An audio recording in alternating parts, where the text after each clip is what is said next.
عملت افتكاسة بالبيض المسلوق. هتجيب بيضاية،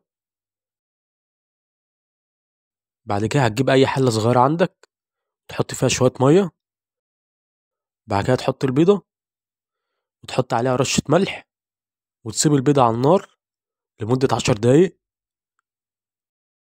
بعد كده تجيب عندك فلفل كوبي وتقطعه حتت صغيرة أو مكعبات صغيرة يعني زي ما انتوا شايفين.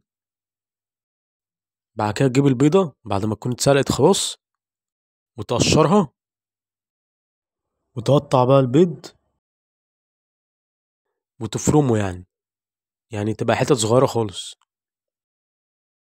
بعد كده تجيب طبق وتنزل بالبيض والفلفل،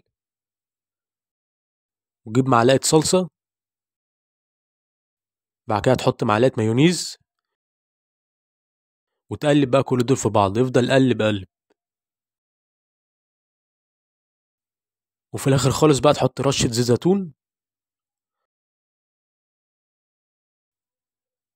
وهناكل بقى بسم الله. هو بصراحة طعم البيض الخلطة دي طعمها جميل جدا، يعني انصحكم تجربوها، واعملوا لايك واشتركوا في القناة.